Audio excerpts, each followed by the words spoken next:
Can you imagine the feeling when you get your news as the break with facts and clarity?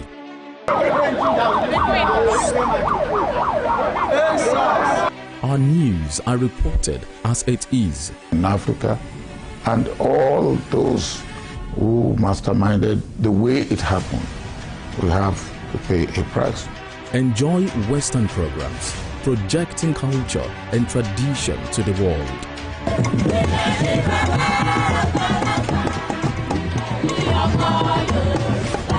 Brought to you as the break and recapped every hour for your update.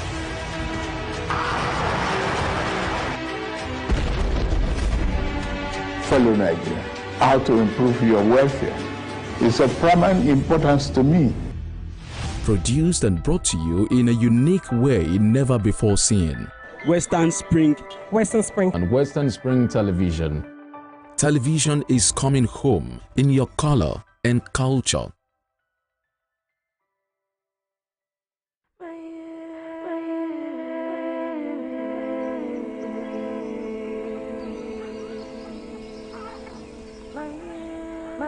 My name is Rachel Ashibofe. I am the founder director of Southwest Niger Delta Forest Project. I started doing work investigating and looking at the distribution and current status of the Niger Delta red colobus monkey just about the same time when we're doing our work on the Nigerian Cameroon chimpanzee. Those two species, they became like the flagship species for our work to conserve areas, conserve forests, and to conserve every other endangered species.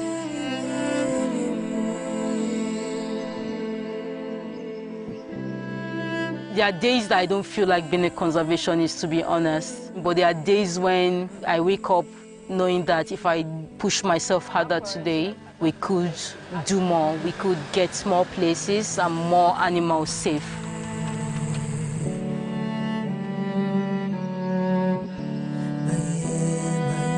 Protection is key to any conservation area. The rangers are the police of the forest. I always call them frontline conservationists because they are the first people that come in contact with the animals themselves. So they are able to make observation, collect information about the wildlife in the forest, and also to be able to defend the law that protects the site and the animals. There are at least 9 endangered species within the forest area where we are working to protect chimpanzees. So as we are protecting chimpanzees in the forest, we're also protecting other endangered species. Our father didn't know anything about the conservation.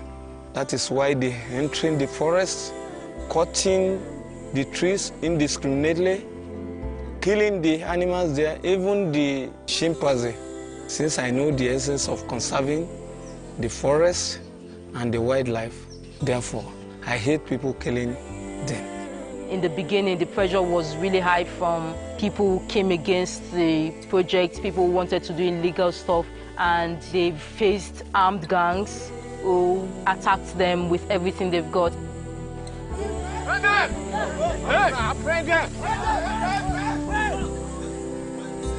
To be so passionate about the cause, it's inspirational.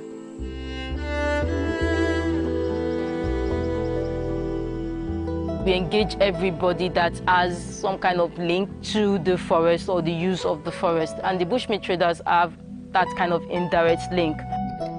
Dubai and sell to many parts of Nigeria. How many years now have you been doing this work? I've been doing this business something like 20 years. 20 years. In those 20 years, didn't you notice that the number of animals they supply you started reducing? Did you notice it? It's reducing. It's reducing. If demand keeps going up for bushmeat, it's just going to wipe out the populations in the forest. If you want to conserve chimpanzee today, you have to protect their home. In southwestern Nigeria, since 2007, I've seen over 90% of forests that I've traveled gone. It's unequaled anywhere else in the world, the rate at which there's been deforestation. If you destroy this forest now, don't think the chimpanzee in this forest they are going to go elsewhere. Where are they going to go? Where? Nigeria has really been disconnected to the importance of their forest and their wildlife. But the awareness is increasing, no matter how small it is. It's better than it used to be when I started out doing conservation. Breathe in, breathe out.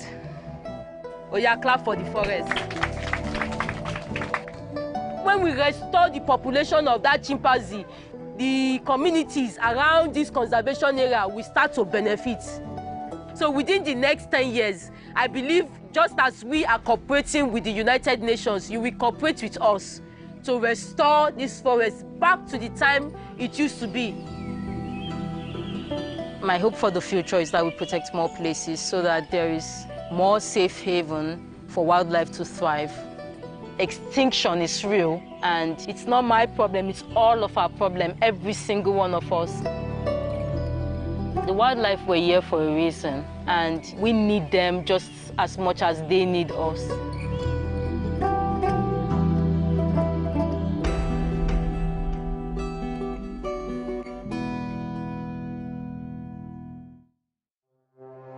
Arrested, affected, sound, found. What do we see? What do we say? Flowing from a spring. A fact A to Z. Check and confirm. Ever expounding current events. Traveling down from the business gist to the globally arising happenings, to the sports news, to the bittersweet infos. Guided transmission, even diffusion, vast and fast, detailed facts are fled. Within seconds, nuggets of words that flew across borders are fired. Stories short and long, wrapped in bundles of words, broken and dissected as it is, except misheard. This is the news as it is.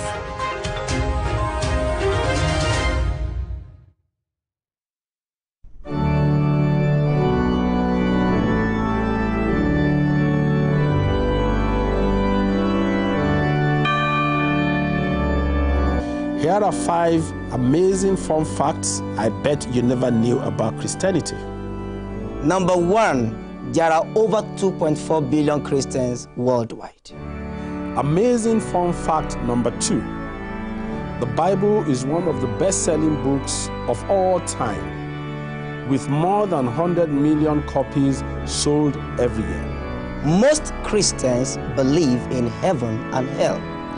The Bible is the most translated book in the world, with more than 3,000 languages. Amazing fun fact number 5. Most Christians throw science out of the window without realizing that most scientists are Christians. Hello, I am Pastor Steve Akinwumi. And I am Dr. Adeoye Oyewole. Join us as we highlight and discuss day-to-day issues pertaining to the day-to-day living of every Christian. Issues in Christendom shows every Sunday on Western Spring Television, channel 190, only on StarTimes.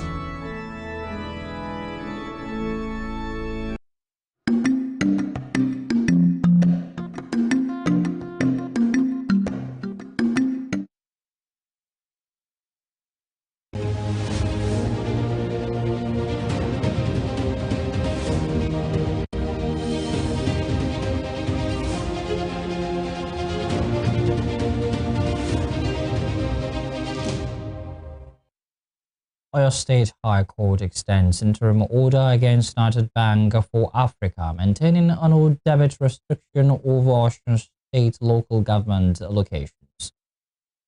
Federal High Court orders Nigeria Police Force and Inspector General of Police to suspend the enforcement of tinted glass permit by vehicle owners. Former President Olusegun Obasanjo wants Nigeria to embrace a whole-of-society approach to end the Boko Haram insurgency.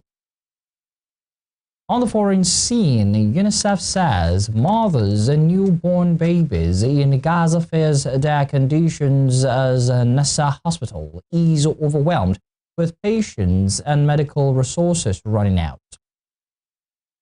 Good evening. This is News at 7 on Western Spring Television. My name is Olufemi Alagbe.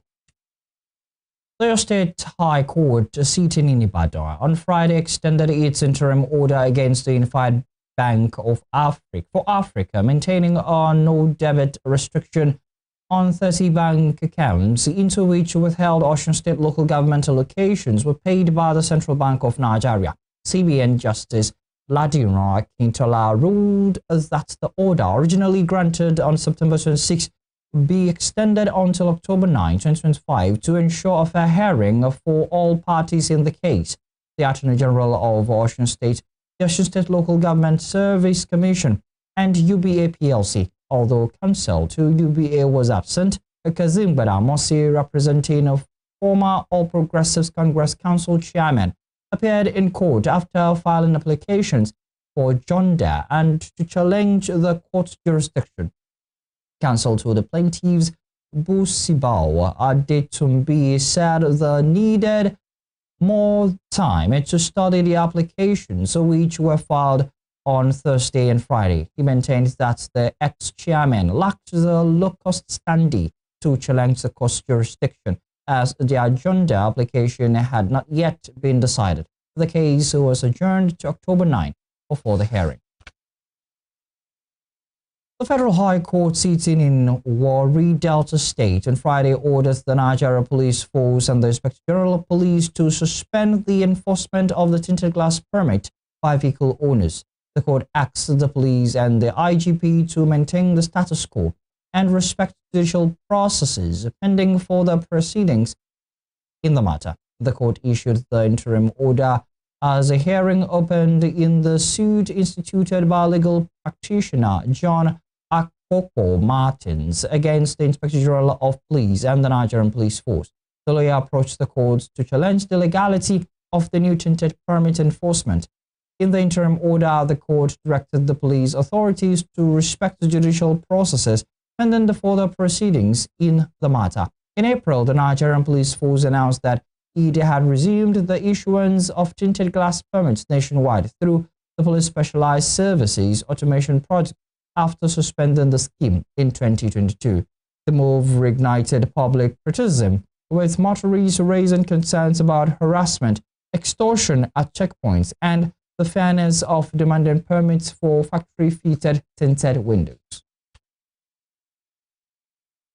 Security ex-president Goodluck Jonathan has revealed that Boko Haram insurgents once nominated former President Muhammadu Buhari to represent them at peace talks with the federal government. Jonathan disclosed these on Friday at the public presentation of Scars, a book authored by former Chief of Defense Staff General Lucky Irabo, retired in Abuja. The former president said his administration had set up several committees to explore dialogue with the sect, adding that in one of such instances, the insurgents named Buhari as the preferred negotiator.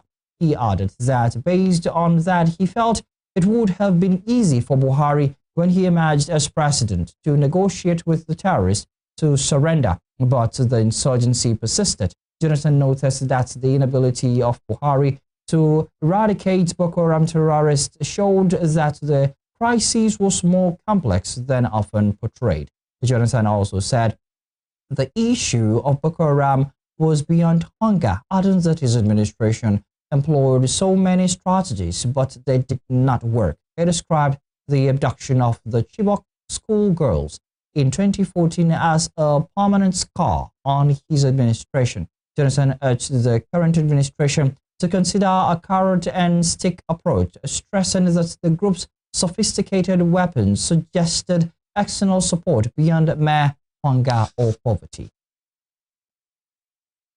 In the meantime, former President Olusegun Obasanjo says Nigeria must embrace a whole-of-society approach to end the Boko Haram insurgency and other security threats. Obasanjo spoke on Thursday in Abuja at the public presentation of Scars, Nigeria's Journey and the Boko Haram Conundrum, a book authored by Lucky Irabo, the retired Chief of Defense Staff.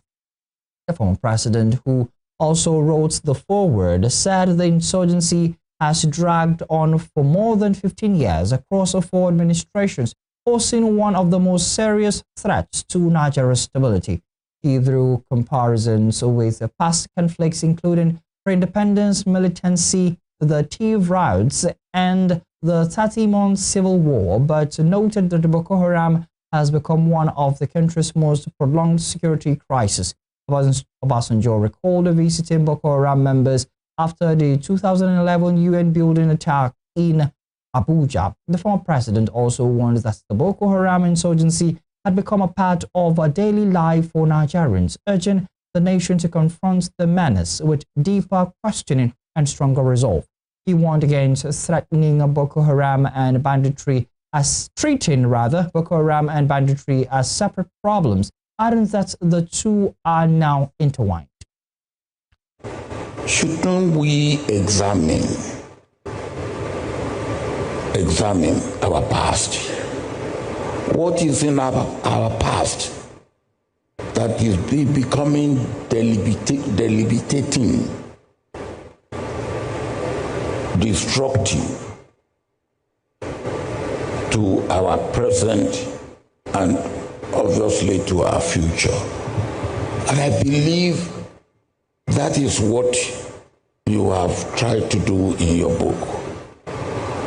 There is normally the tendency, don't talk about it, let's leave it. And I believe that we must get out of that culture. Let us see it as it is. The history, the life of any nation, any family, any institution has the good, the bad, and the ugly. What is important, and our Master of Ceremony and Mistress of Ceremony made that point, is let us have it, let us look at it, and let us think about it. And when we have to find solution, we may even look beyond what we can see. Let us think beyond what is available. Moving on, an unconfirmed number of persons have lost their lives in a tanker fire accident that occurred at midnight along the Abeokuta-Shagamu Expressway. Spokesperson for the Ogun State Traffic Compliance and Enforcement Agency, Babatunde Akinbi, said the fire began at about 1 a.m. on Friday. According to Akinbi, a petrol-laden 33,000-liter tanker overturned due to excessive speeding and spilled its contents on the highway.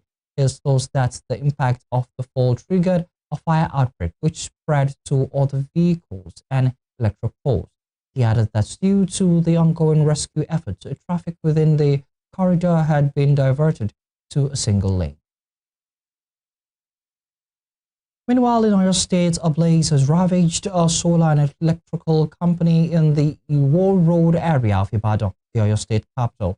The incident was said to have occurred on Thursday, and the fire destroyed the training office of Sun Watts Solar and Electrical Company located at the upper floor of the Sadinsile building. It was also gathered that electrical appliances and other equipment valued at several million naira were lost to the incident. Special advisor to the governor on fire service reform and agency chairman Maruf Akinwande has said officers of the agency swung into action and the fire was curtailed and restricted from spreading to other parts of the building. He advised the public to be conscious of fire while stressing the importance of having extinguishers to prevent fire incidents from spreading. Talking health, vaccines are only as effective as the systems delivering them, and in Osun State, where many communities once faced long uncertain journeys to the nearest clinic, a growing network of revitalized primary health care centers in changing the narrative. Olalekan Akindoju reports that with solar-powered facilities, better drug supply, and a closer link between antenatal care and child immunization, the state is seeing real results.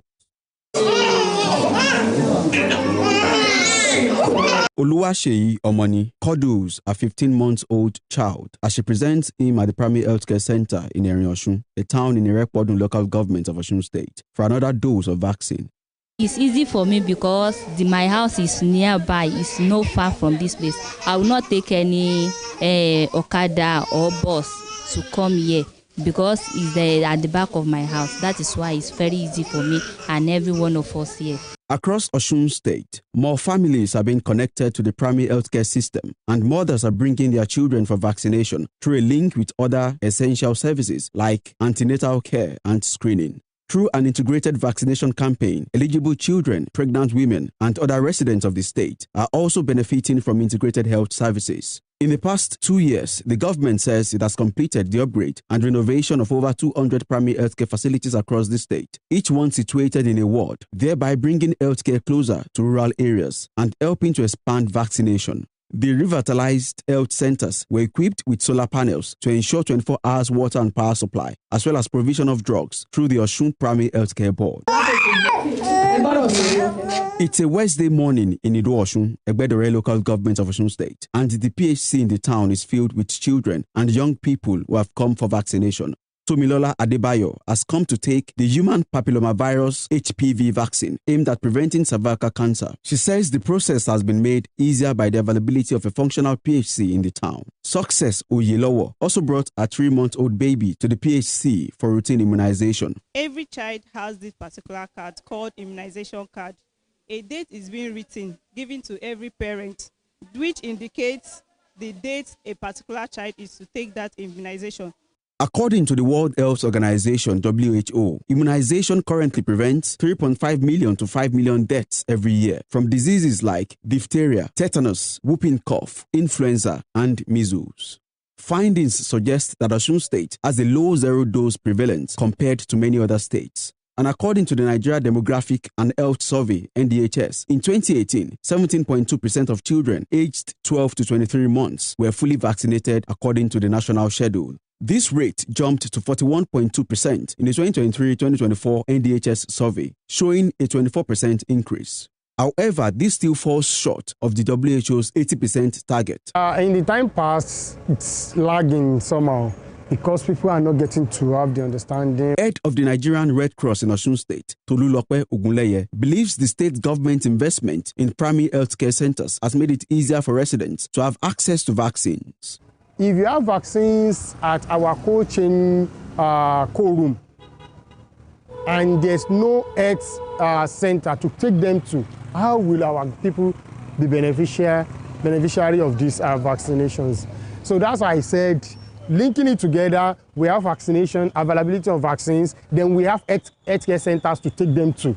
So that brings the connectivity. On the 12th of December 2024, Osun State emerged as the Southwest champion of the Primary Healthcare Leadership Challenge Award with a prize of $500,000, an amount expected to be further invested in the PHCs.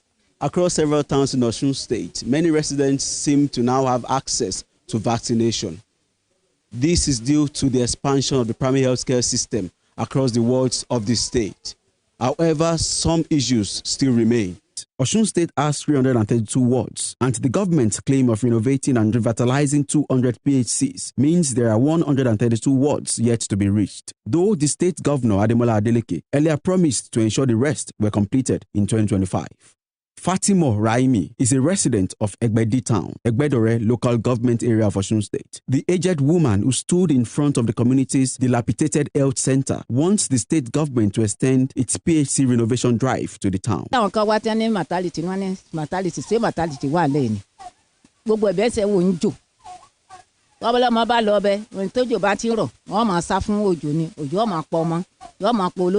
While access to vaccination has improved in Osun State, Fatimo's concerns are important as the renovation of 200 out of 332 PHCs means some communities still have limited access. Rural and hard-to-reach areas still lack functional centers, leaving gaps in equitable service delivery. There are also issues around staff availability, medical equipment, drug supplies, cold chain facilities, and some other essential services. The state government must also put up a sustainable plan to ensure the renovations and upgrades are maintained in the long term, most likely through budget provisions. Tolulope Ogunleye, who heads the Nigerian Red Cross in Osun State, also says there are other challenges. When you get to some houses, to orientate them, to sensitize them about particular disease, they say, I know in our church, in our mosque, they say we should not take such. That is one. Two is cultural belief. Some say in our whole lineage, it is Agbo we take. Olalikun Akinoju, Western Spring Television News. Thank you, Olalikun. You're watching news at 7 on Western Spring Television. Still to come. Former Vice President Atiku Abubakar says there is a perceived lack of commitment to strengthen the electoral process from INEC. We'll bring you more on this one written.